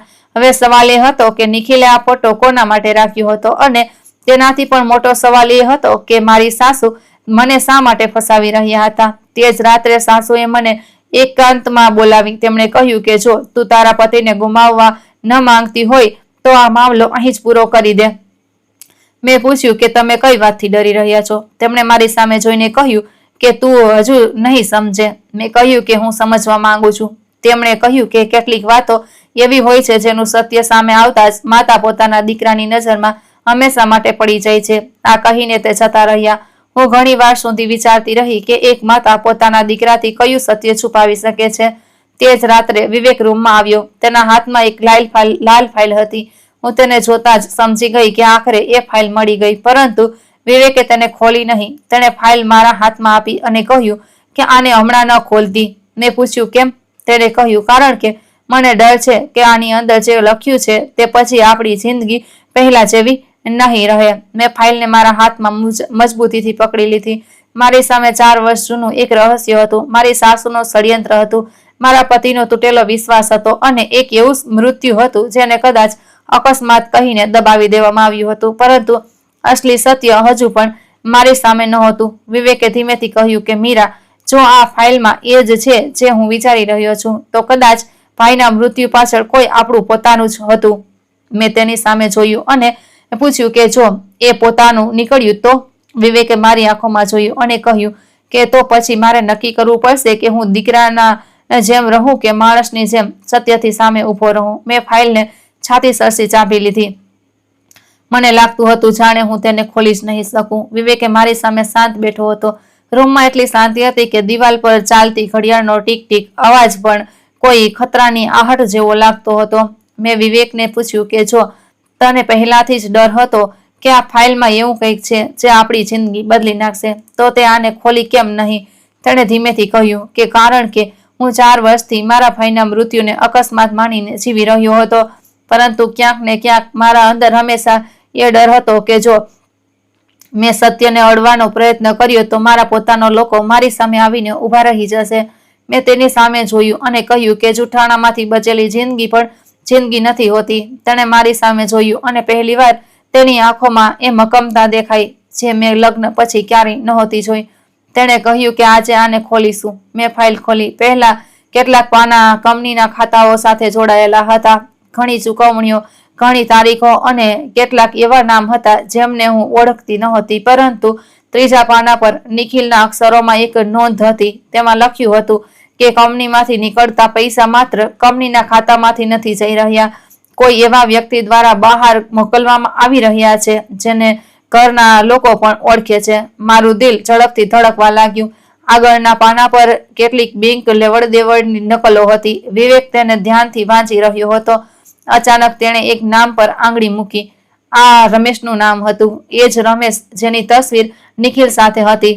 વિવેકે કહ્યું કે આ જ માણસ પિતાજી સાથે વેપાર કરતો હતો. મેં પૂછ્યું કે શું પિતાજી પણ આમાં સામેલ હતા? તેણે તરત જ કહ્યું કે મને નથી ખબર, હું કોઈના પર આરોપ નહીં લગાવું. ત્યારે જ ફાઇલની વચ્ચેથી એક નાનકડો કાગળ નીચે પડ્યો. મેં તેને ઉપાડ્યો. તેના પર લખ્યું હતું કે સાચું ખાતું ઘરની અંદર છે. મેં વિવેક સામે જોયું. તેણે પણ વાંચ્યું. તેણે કહ્યું કે આનો અર્થ શું છે? મેં કહ્યું કે કદાચ નિખિલ કોઈ એવી વ્યક્તિની વાત કરી રહ્યો છે જે ઘરની અંદરથી માહિતી આપી રહી હતી. ત્યારે જ મને મારું કબાટ યાદ આવ્યું. મેં કહ્યું કે કદાચ આ જ કારણે કોઈ મારું કબાટ ખોલી રહ્યું હતું. વિવેકે મારી સામે જોયું. અમે બંને થોડી ક્ષણ શાંત રહ્યા. પછી તેણે કહ્યું કે આપણે ઘરમાં રહેલી દરેક વસ્તુ ધ્યાનથી જોવી પડશે. તે જ વખતે નીચેથી અવાજ આવ્યો. સાસુ કોઈની સાથે ફોન પર કહી રહ્યા હતા કે ફાઇલ તેમના હાથમાં આવી ચૂકી છે. મારું દિલ બેસી ગયું. મેં વિવેક સામે જોયું. તેણે તરત જ ફોન ઉપાડીને રેકોર્ડિંગ શરૂ કરી દીધું. અમે બંને સીડીઓ પાસે ગયા. સાસુ કહી રહ્યા હતા કે હવે મીરાને અહીંથી કાઢવી જરૂરી છે, નહીં તો બધું સામે આવી જશે. સામે છેડેથી શું કહેવામાં આવ્યું તે અમને સંભળાયું નહીં. પછી સાસુ બોલ્યા કે ઘડિયાળ મળી ગઈ હતી પરંતુ લાલ ફાઇલની ખબર નહોતી પડી. હવે ફાઇલ પણ મળી ગઈ છે. મારા પગ નીચેથી જમીન સરકી ગઈ. આનો અર્થ એ હતો કે મને ફસાવવામાં પૂરી યોજના માત્ર ચોરીના આરોપ પૂરતી સીમિત નહોતી. સાસુને ખબર હતી કે ફાઇલ ઘરમાં છે અને તેમને ડર હતો કે હું તેને શોધી લઈશ. વિવેકે મારી સામે જોયું અને ધીમેથી કહ્યું કે હવે આપણે મમ્મી પાસેથી સીધો જવાબ જોઈએ. પરંતુ તે પહેલા ફોન પર સાસુએ બીજી એક વાત કહી. તેમણે કહ્યું કે જો વિવેકને બધી ખબર પડશે તો તે આપણને ક્યારે માફ નહીં કરે. આ સાંભળતા જ વિવેકની આંખો ભરાઈ આવી. તેણે ફોન બંધ કર્યો અને થોડી વાર દિવાલ તરફ જોતો રહ્યો. મેં તેના ખભા પર હાથ મૂક્યો. તેણે કહ્યું કે મીરા, મને ડર લાગી રહ્યો છે. મેં પૂછ્યું કોનાથી? તેણે કહ્યું કે ભાઈના મૃત્યુથી નહીં, એ સત્યથી જે મારા ઘરના લોકો સાથે જોડાયેલું હોઈ શકે છે. મેં કહ્યું કે જે સત્ય હશે તે જ સામે આવશે. અમે નીચે ગયા. સાસુએ અમને જોતા જ ફોન છુપાવી દીધો. વિવેકે પૂછ્યું કે કોની સાથે વાત કરી રહ્યા હતા? તેમણે કહ્યું કે કોઈની સાથે નહીં. વિવેકે ફોન તેમની તરફ વધાર્યો અને કહ્યું કે મેં તમારી વાત રેકોર્ડ કરી છે. સાસુનો ચહેરો સફેદ પડી ગયો. તેમણે કહ્યું કે તે મારી જાસૂસી કરી. વિવેકે કહ્યું કે તમે મારી પત્નીને ફસાવી, તમે તેના કબાટમાં ઘડિયાળ મૂકી, તમે ચોરીનો આરોપ લગાવ્યો, મારા ભાઈના મૃત્યુ સાથે જોડાયેલી વસ્તુ છુપાવી. હવે હું ફક્ત એક સવાલ પૂછી રહ્યો છું, તમે આવું કેમ કર્યું? સાસુ કંઈ ન બોલ્યા. સસરાજી અચાનક રૂમમાં આવ્યા અને બોલ્યા કે બસ કરો. વિવેકે કહ્યું કે પિતાજી, આજે બસ નહીં થાય. 4 વર્ષથી આપણે બધા બસ કરતા આવીએ છીએ. આજે સત્ય સામે આવશે. સસરાજીએ ગુસ્સામાં કહ્યું કે તું તારી માને કઠેડામાં ઊભી કરી રહ્યો છે. વિવેકે કહ્યું કે જો મમ્મી નિર્દોષ છે તો તેમને ડરવાની જરૂર નથી. સાસુ અચાનક રડવા લાગ્યા. તેમણે કહ્યું કે મેં જે કર્યું તે પોતાના દીકરાને બચાવવા માટે કર્યું. વિવેકે પૂછ્યું કે કોનાથી બચાવવા માટે? તેમણે કહ્યું કે તમે નહીં સમજાય. મેં આગળ વધીને પૂછ્યું કે મને કેમ ફસાવી? તેમણે મારી સામે જોયું અને કહ્યું કારણ કે મને ખબર હતી કે જો તે આ ફાઇલ જોઈ લીધી તો તું બધું વિવેકને કહી દઈશ. મેં કહ્યું કે પણ મેં તો કંઈ કર્યું જ નહોતું. તેમણે કહ્યું કે મને ખબર છે. મારી આંખોમાં આંસુ આવી ગયા. મેં પૂછ્યું કે તો પછી તમે મારી સાથે આવું કેમ કર્યું? તેમણે માથું ઝુકાવી લીધું. તે સમયે પહેલીવાર મને લાગ્યું કે કદાચ તે માત્ર એક ક્રૂર સાસુ નહોતા. તેની પાછળ કોઈ એવો ડર હતો જેને તે વર્ષોથી એકલા વેઠી રહ્યા હતા. પરંતુ આનો અર્થ એ નહોતો કે તેમણે મારી સાથે જે કર્યું તે યોગ્ય હતું. વિવેકે કહ્યું કે મમ્મી, ભાઈના મૃત્યુનું સત્ય જણાવો. સાસુએ આંખો બંધ કરી લીધી. તેમણે કહ્યું કે નિખિલને ખબર પડી ગઈ હતી કે રમેશ કંપનીમાંથી પૈસા કાઢી રહ્યો છે, પરંતુ તે એકલો નહોતો. વિવેકે પૂછ્યું કે તેની સાથે કોણ હતો? સાસુએ જવાબ ન આપ્યો. સસરાજીએ અચાનક કહ્યું કે રમેશજીની વાત છોડી દો. વિવેકે તેમની સામે જોયું. મેં અનુભવ્યું કે હવે શંકાનો દાયરો વધુ મોટો થઈ ગયો હતો. વિવેકે કહ્યું કે પિતાજી, તમે રમેશને કેમ બચાવી રહ્યા છો? સસરાજીએ કહ્યું કે કારણ કે તમે નથી ખબર કે તે શું કરી શકે છે. વિવેકે પૂછ્યું કે ભાઈને કોણે માર્યો? સસરાજી શાંત રહ્યા. સાસુ રડતા રડતા બોલ્યા કે નિખિલનું મૃત્યુ કોઈએ જાણી જોઈને નહોતું કરાવ્યું. આ સાંભળીને વિવેકે કહ્યું કે તો પછી તમે બધા આટલું બધું કેમ છુપાવી રહ્યા છો? સાસુએ કહ્યું કે અકસ્માત થયો હતો, પણ અકસ્માત પહેલા એક એવી ભૂલ થઈ હતી જેણે બધાને ડરાવી દીધા હતા. તેમણે જણાવ્યું કે નિખિલે કંપનીના ખાતાઓની ગેરરીતિ પકડી લીધી હતી. તેણે રમેશનો સામનો કરવાની વાત કરી હતી. તે રાત્રે તે ઘરેથી નીકળ્યો હતો. રસ્તામાં તેની ગાડીની બ્રેક ફેલ થઈ ગઈ. પોલીસે તેને ટેકનિકલ ખામી માની. વિવેકે પૂછ્યું કે બ્રેક ફેલ કેવી રીતે થઈ? સસરાજીએ કહ્યું કે ગાડી જૂની હતી, પણ સાસુએ તરત જ કહ્યું કે આ પૂરી સચ્ચાઈ નથી. મેં તેમની સામે જોયું. તેમણે કહ્યું કે અકસ્માત થોડા કલાકો પહેલા નિખિલ ઘરે આવ્યો હતો. તેણે કહ્યું હતું કે તેને ઘરમાં કોઈના પર ભરોસો નથી રહ્યો. તેણે પોતાની લાલ ફાઇલ માંગી હતી. મેં પૂછ્યું કે ફાઇલ તેને કોણે આપી હતી? સાસુએ કહ્યું કે તેણે ફાઇલ નહોતી મળી. મેં પૂછ્યું કે ઘડિયાળ ક્યાંથી આવી? સાસુએ કહ્યું કે નિખિલના મૃત્યુ પછી રમેશ ઘરે આવ્યો હતો. તેણે કહ્યું કે નિખિલ પાસે કેટલીક જરૂરી કાગળો છે જે તે લઈને ગયો હતો. પરિવાર પર મુસીબત આવી શકે છે. સસરાજીએ રમેશજીની વાત માની લીધી. તેમણે થોડો સામાન તેને આપી દીધો, પણ ઘડિયાળ તેમની પાસે રહી ગઈ. મેં પૂછ્યું કે તો પછી 4 વર્ષ સુધી ઘડિયાળ ક્યાં હતી? સાસુએ કહ્યું કે મારી પાસે. મારી આંખો પહોળી થઈ ગઈ. મેં કહ્યું કે તમે તેને છુપાવીને રાખી હતી? તેમણે કહ્યું કે હા. વિવેકે પૂછ્યું કે તો પછી મીરાના કબાટમાં કેમ મૂકી? સાસુએ મારી સામે જોઈને કહ્યું કે કારણ કે મને લાગ્યું તે ફાઇલ શોધી લીધી છે. હું ડરી ગઈ હતી કે તું સત્ય વિવેકને કહી દઈશ. મેં કહ્યું કે પણ મને તો ફાઇલની ખબર જ નહોતી. તેમણે કહ્યું કે મને એ નહોતી ખબર, મને ફક્ત ડર હતો. મેં પૂછ્યું કે તો પછી ચોરીનો આરોપ કેમ? તેમણે કહ્યું કે મેં વિચાર્યું જો તું ઘરમાંથી નીકળી જઈશ તો ફાઇલ અને ઘડિયાળ બંનેની શોધ બંધ થઈ જશે. મારી આંખોમાંથી આંસુ વહી નીકળ્યા. મેં કહ્યું કે તમે મને બચાવવાને બદલે મારી જિંદગી બરબાદ કરવાની કોશિશ કરી. તેમણે માથું ઝુકાવી લીધું, પરંતુ વાર્તાનું સૌથી મોટું સત્ય હજુ સામે આવવાનું બાકી હતું. વિવેકે ફાઇલનું છેલ્લું પાનું ખોલ્યું. ત્યાં નિખિલના અક્ષરોમાં લખ્યું હતું કે જો મારું મૃત્યુ થઈ જાય તો લાલ ફાઇલની સાથે એક બેંક લોકરની માહિતી જરૂર જોવી. વિવેકે તરત જ પૂછ્યું કે કયું લોકર? મેં ફાઇલમાં એક નંબર જોયો. એ નંબર અમારા સસરાજીના નામ સાથે જોડાયેલો હતો. વિવેકે પિતાજી સામે જોયું. તેમણે કંઈ ન કહ્યું. બીજા દિવસે અમે બેંક ગયા. લોકર ખોલતા તેમાં કેટલાક જૂના દસ્તાવેજો, એક પેનડ્રાઈવ અને એક કવર મળ્યું. કવર પર નિખિલનું નામ લખેલું હતું. વિવેકે તેને ખોલ્યું. અંદર એક પત્ર હતો. તેમાં લખ્યું હતું કે જો આ પત્ર વિવેક સુધી પહોંચે તો તેણે પોતાની માતા પર તરત જ વિશ્વાસ ન કરવો જોઈએ, પરંતુ પોતાના પિતા પર પણ આંખ બંધ કરીને ભરોસો ના કરવો જોઈએ. વિવેકનો ચહેરો બદલાઈ ગયો. તેણે આગળની પંક્તિ વાંચી. તેમાં લખ્યું હતું કે કંપનીના પૈસા રમેશ દ્વારા બહાર જઈ રહ્યા હતા, પરંતુ અસલી સૂચનાઓ ઘરની અંદરથી આપવામાં આવી રહી હતી. મેં વિવેક સામે જોયું. તેણે કહ્યું કે ઘરની અંદરથી કોણ? પત્રમાં નામ નહોતું, ફક્ત એટલું જ લખ્યું હતું કે જે વ્યક્તિએ સૌથી વધુ ફાયદો થયો તેને જ પૂછવું. અમે બેંક રેકોર્ડ જોયા. ખબર પડી કે નિખિલના મૃત્યુના થોડા મહિના પછી સસરાજીના વેપારમાં અચાનક ખૂબ પૈસા આવ્યા હતા. વિવેકે પિતાને પૂછ્યું. સસરાજીએ કહ્યું કે તે વેપારના પૈસા હતા, પરંતુ દસ્તાવેજોની બીજી જ વાર્તા કહી રહ્યા હતા. રમેશના ખાતામાંથી સસરાજીના ખાતામાં ઘણી રકમ ગઈ હતી. હવે સસરાજી પાસે બચવાનો કોઈ રસ્તો નહોતો. તેમણે આખરે સ્વીકાર્યું કે તે રમેશ સાથે કેટલીક નાણાકીય લેવડદેવડમાં સામેલ હતા, પરંતુ તેમણે નિખિલની હત્યા નહોતી કરાવી. તેમણે કહ્યું કે નિખિલને કંપનીની ગેરરીતિની ખબર પડી ગઈ હતી અને તે પોલીસ પાસે જવાનો હતો. મેં પૂછ્યું કે તો પછી તમે શું કર્યું? તેમણે કહ્યું કે મેં તેને રોકવાનો પ્રયત્ન કર્યો.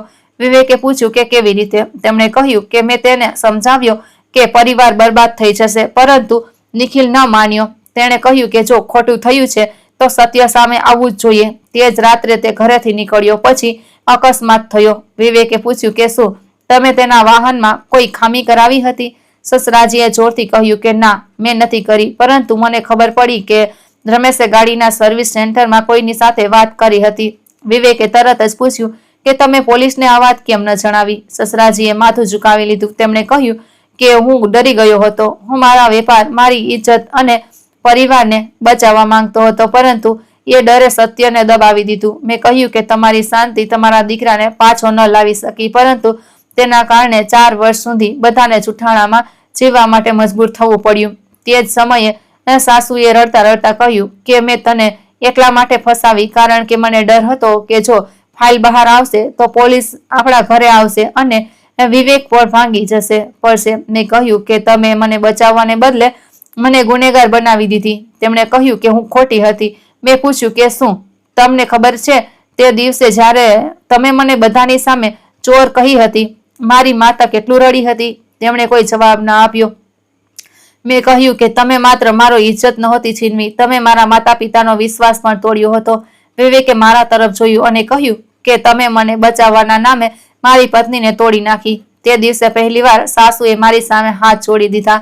તેમણે કહ્યું કે મને માફ કરી દે. મેં તેમના હાથ પકડી લીધા પણ કહ્યું કે હું તમને માફ કરી શકું છું, પરંતુ જે થયું તેને ભૂલી નથી શકતી. સત્ય સામે આવ્યા પછી પોલીસે જૂના કેસની તપાસ ફરીથી કરવી પડી. રમેશની પૂછપરછ થઈ. તપાસમાં બહાર આવ્યું કે અકસ્માત પહેલા વાહનની સર્વિસમાં છેડછાડ કરવામાં આવી હતી. એ સાબિત કરવું સરળ નહોતું કે તે સીધી નિખિલની ત્યાંની યોજના હતી, પરંતુ એ જરૂર સામે આવ્યું કે રમેશે ખોટી રીતે વાહનનું સમારકામ કરાવવાનો પ્રયત્ન કર્યો હતો અને બાદમાં તે દેશ છોડીને જતો રહ્યો હતો. સસરાજી પણ નાણાકીય છેતરપિંડી સંબંધિત કેસ દાખલ થયા. તેમણે પોતાના વેપારનો મોટો ભાગ વેચવો પડ્યો. જે માણસ ક્યારેય પોતાના પૈસા અને નામના ઘમંડમાં રહેતો હતો, તે જ થોડો સમય પછી અદાલતના ચક્કર લગાવી રહ્યો હતો. સાસુ પણ એકલા પડી ગયા, પરંતુ તેમના પતનને જોઈને મને કોઈ ખુશી ન થઈ. મને ફક્ત દુઃખ થયું કે જો તે દિવસે તેમણે સાચું બોલી દીધું હોત તો કદાચ આખો પરિવાર આ હાલતમાં ન પહોંચ્યો હોત. વિવેકે પોતાની નોકરી છોડવાનો નિર્ણય ન કર્યો. તેણે પોતાના ભાઈના નામે એક નાની નાણાકીય સલાહકાર કંપની શરૂ કરી. તેણે કહ્યું કે ભાઈ પ્રામાણિકતાથી જીવતા હતા. હું તેમની યાદને આ રીતે જીવંત રાખવા માંગુ છું. હું પણ ઘરેથી નાના પાયે સિલાઈ કામ કરવા લાગી. ધીમે ધીમે મારી પાસે ગ્રાહકો વધવા લાગ્યા. મેં મહિલાઓ માટે કપડાં સીવવાનું શરૂ કર્યું. થોડા મહિનાઓમાં મેં મારા નામે એક નાનો વ્યવસાય શરૂ કરી દીધો. મને પહેલીવાર લાગ્યું કે મારી જિંદગી માત્ર કોઈની પત્ની કે વહુ હોવા કરતાં ઘણી મોટી છે. મેં મારી ઓળખ પાછી મેળવી. પિયર ગઈ તો પપ્પાએ મને જોઈને કહ્યું કે મારી દીકરી પહેલા કરતાં વધુ મજબૂત થઈ ગઈ છે. મેં તેમના ચરણ સ્પર્શ કર્યા. પપ્પાની આંખોમાં આંસુ હતા. તેમણે કહ્યું કે મેં તને હંમેશા એ જ કહ્યું હતું કે સત્ય સાથે રહેજે. મેં કહ્યું કે પપ્પા, તમારી વાત મોડેથી સમજાય પણ હવે ક્યારેય નહીં ભૂલું. મમ્મીએ મને ગળે લગાવી. તે દિવસે મને લાગ્યું કે દુનિયામાં કેટલાક સંબંધો એવા હોય છે જેને કોઈ ષડયંત્ર તોડી નથી શકતું. થોડા વર્ષો વીત્યા. સસરાજીનું સ્વાસ્થ્ય બગડવા લાગ્યું. એક દિવસ હોસ્પિટલમાંથી ફોન આવ્યો કે તેમની હાલત ગંભીર છે. વિવેક મારી સાથે તેમને જોવા ગયો. હું હોસ્પિટલના રૂમની બહાર ઊભી હતી. અંદરથી સસરાજીએ મને બોલાવી. મેં જઈને જોયું તો તે ખૂબ નબળા લાગતા હતા. તેમણે મારો હાથ પકડ્યો અને કહ્યું કે મીરા, મેં તારી સાથે ઘણો અન્યાય કર્યો છે. મેં કહ્યું કે હવે આ વાતોની જરૂર નથી. તેમણે કહ્યું કે મને બોલવા દે. તેમણે કહ્યું કે તે દિવસે જ્યારે મેં તને ઘરમાંથી કાઢી મૂકવાનું કહ્યું હતું, મને લાગ્યું હતું કે હું પરિવારની ઇજ્જત બચાવી રહ્યો છું, પરંતુ આજે સમજાયું કે ઇજ્જત સત્ય છુપાવવાથી નથી બચતી. તેમણે મારી આંખોમાં જોઈને કહ્યું કે મેં તે મારા દીકરાને નથી તોડ્યો, તે તેને સત્યની સામે ઊભો કર્યો છે. મેં તેમના હાથ પર મારો હાથ મૂક્યો. મેં કહ્યું કે હું તમને માફ કરું છું, પરંતુ પોતાના કરેલા કર્મોનો સામનો દરેક માણસે પોતે જ કરવો પડે છે. તેમણે માથું હલાવ્યું. થોડા મહિના પછી તેમનું અવસાન થઈ ગયું. સાસુ એકલા રહી ગયા. વિવેક તેમને પોતાની સાથે રાખવા માંગતો હતો. મેં તેને રોક્યો નહીં. મેં કહ્યું કે તે તારી માતા છે, તેમની ભૂલો પોતાની જગ્યાએ છે, પરંતુ તેમણે એકલા છોડી દેવા એ આપણા સંસ્કાર નથી. સાસુ મારી સામે ખૂબ બદલાઈ ચૂક્યા હતા. તે પહેલા જેવા મોટા અવાજે વાત નહોતા કરતા. એક દિવસ તેમણે મને કહ્યું કે મને સમજાતું નથી કે તે મારી સાથે આટલું બધું થયા પછી પણ મને ઘરમાંથી કેમ ન કાઢી. મેં કહ્યું કે કારણ કે હું તમારા જેવી બનવા નહોતી માંગતી. તેમણે મારી સામે જોયું અને રડી પડ્યા. તેમણે કહ્યું કે તે મને મારી સૌથી મોટી હાર બતાવી દીધી છે. મેં પૂછ્યું શું? તેમણે કહ્યું કે મેં મારા દીકરાને બચાવવા માટે તેની પત્નીને દુશ્મન બનાવી દીધી, જ્યારે હકીકતમાં મેં મારા દીકરાનો વિશ્વાસ જ ગુમાવી દીધો હતો. તે દિવસે મેં તેમના આંસુ જોયા અને મને લાગ્યું કે આ જ કર્મનું સૌથી કઠિન સ્વરૂપ છે. ક્યારેક કર્મ કોઈ માણસને સજા આપવા માટે નહીં, પણ તેને તેના કરેલા કામનો અરીસો બતાવવા માટે પાછું ફરે છે. ઘણા વર્ષો પછી અમારા ઘરમાં નિખિલની યાદમાં એક નાની તસવીર લગાવવામાં આવી હતી. તેની નીચે વિવેકે માત્ર એક લાઈન લખી હતી કે સત્ય મોડેથી જીતી શકે છે, પરંતુ જૂઠાણા સાથે જિંદગી ક્યારેય જીતી નથી શકાતી. જ્યારે પણ હું એ તસવીર જોઉં છું, મને એ દિવસ યાદ આવે છે જ્યારે મારી સાસુએ મારા કબાટમાંથી ઘડિયાળ કાઢીને મને જોર કહી હતી. તે દિવસે હું ભાંગી પડી હતી. મને લાગ્યું હતું કે મારી જિંદગી પૂરી થઈ ગઈ, પરંતુ એ જ દિવસથી મારી જિંદગીનો એક નવો અધ્યાય શરૂ થયો હતો. મેં શીખ્યું કે કોઈના ખોટા આરોપથી આપણું સત્ય નાનું નથી થઈ જતું. મેં શીખ્યું કે સંબંધો માત્ર લોહીથી નહીં પણ ભરોસાથી બને છે. મેં શીખ્યું કે માતા પિતાનું સન્માન કરનાર માણસ ક્યારેય ગરીબ નથી હોતો, કારણ કે તેની પાસે એ દોલત હોય છે જે પૈસાથી નથી ખરીદી શકાતી. અને મેં એ પણ શીખ્યું કે સારા કર્મનું ફળ હંમેશા તરત જ નથી મળતું, પરંતુ માણસ જ્યારે સત્યની સાથે ઊભો રહે છે ત્યારે એક દિવસ તેને પોતાના અંદર એવી શાંતિ મળે છે જે દુનિયાની કોઈ દોલત નથી આપી શકતી. આજે પણ જ્યારે હું મારા જૂના રૂમનું કબાટ ખોલું છું, ત્યારે મને એ દિવસ યાદ આવે છે. એ જ કબાટ, એ જ જગ્યા, એ જ ડર, પરંતુ હવે ત્યાં કોઈ છુપાવેલી ઘડિયાળ નથી. ત્યાં મારા સિલાઈ મશીનના કાગળો છે, મારા કામની ફાઇલો છે અને મારા બાળકોની નાની નાની તસવીરો છે. મેં એ કબાટને ક્યારેય ફરીથી ડરની જગ્યા નથી બનવા દીધું. મેં તેને મારી મહેનત અને નવી જિંદગીનું પ્રતીક બનાવી દીધું. મારી સાસુ હવે અવારનવાર કહે છે કે મીરા, મેં તને વહુ સમજીને પારખી હતી. તે મને માણસ બનતા શીખવી દીધું. હું તેમને કંઈ નથી કહેતી, બસ હસી દઉં છું, કારણ કે કેટલાક જવાબો શબ્દોથી નથી અપાતા, કેટલાક જવાબો જિંદગી પોતે આપે છે. અને કદાચ આ વાર્તાનું સૌથી મોટું સત્ય છે કે જ્યારે કોઈ નિર્દોષ માણસને જૂઠાણાના સહારે પાડવામાં આવે છે, ત્યારે તે તૂટવાને બદલે જો પોતાના સત્યને પકડીને ઊભો રહી જાય, તો સમય એક દિવસ એ જ સત્યને તેની તાકાત બનાવી દે છે. જે ઘરમાંથી મને ક્યારેક ચોરીના આરોપમાં કાઢી મૂકવાનો પ્રયત્ન કરવામાં આવ્યો હતો, એ જ ઘરમાં પાછળથી મારા નામનો રૂમ હતો, મારા કામની ઓળખ હતી અને મારા પતિનો પૂરો વિશ્વાસ હતો. પરંતુ મારા સાથે સૌથી મોટી જીત આ નહોતી. મારી સૌથી મોટી જીત એ દિવસ હતો જ્યારે મેં મારા પિતાના ચરણ સ્પર્શ કરીને કહ્યું હતું કે પપ્પા, તમે મને શીખવ્યું હતું કે ઇજ્જત માંગવાથી નહીં, પોતાના કર્મોથી બનાવાય છે. અને પપ્પાએ મારા માથા પર હાથ મૂકીને કહ્યું હતું કે દીકરી, હવે તે આ વાત સાચે જ શીખી લીધી છે. આજે જો કોઈ મને પૂછે કે એ ઘડિયાળનું સૌથી મોટું રહસ્ય શું હતું, તો હું કહીશ કે તે માત્ર નિખિલની ઘડિયાળ નહોતી, તે મારા પરિવારના જૂઠાણાનો સમય બતાવી રહી હતી. 4 વર્ષ સુધી બધા લોકો એ સમયને રોકી રાખવા માંગતા હતા, પરંતુ સત્યનો કાંટો ધીમે ધીમે આગળ વધતો રહ્યો અને જે દિવસે તેણે સાચો સમય બતાવ્યો, તે દિવસે કોઈ એક વ્યક્તિની સહી આખા પરિવારની આંખો ખુલી ગઈ. જિંદગીએ મારી પાસેથી ઘણું બધું છીનવી લીધું, પણ બદલામાં મને મારો પોતાનો અવાજ આપી દીધો. હવે હું કોઈના ડરથી ચૂપ નથી રહેતી, પરંતુ કોઈની ભૂલનો બદલો પણ નથી લેતી, કારણ કે મેં જોઈ લીધું છે કે બદલો લેવા માટે માણસે કંઈ કરવાની જરૂર નથી હોતી. સમય પોતે બહુ સારો હિસાબ રાખે છે.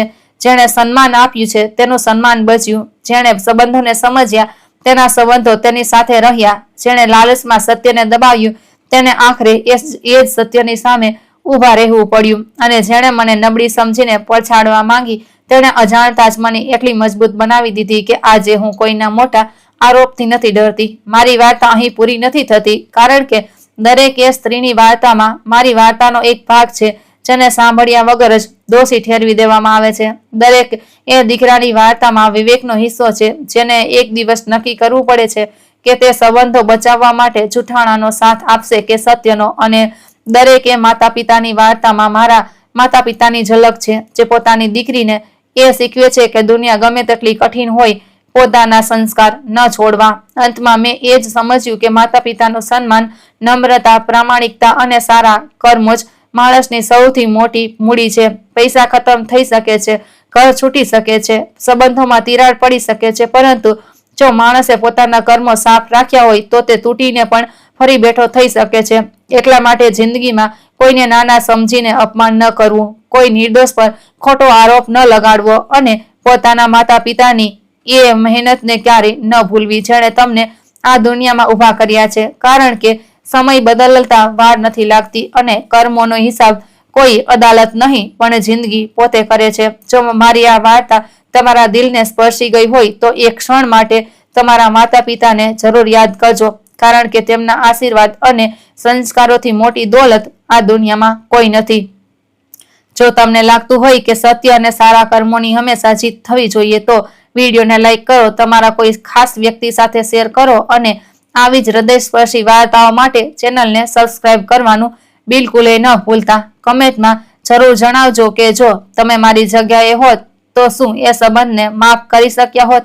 ફરી મળીશું એક નવી વાર્તા સાથે. ત્યાં સુધી તમારું અને તમારા સ્વજનોનું ધ્યાન રાખજો. છેલ્લે સુધી સાંભળવા બદલ ખૂબ ખૂબ આભાર. ફરી મળીશું એક નવી વાર્તા.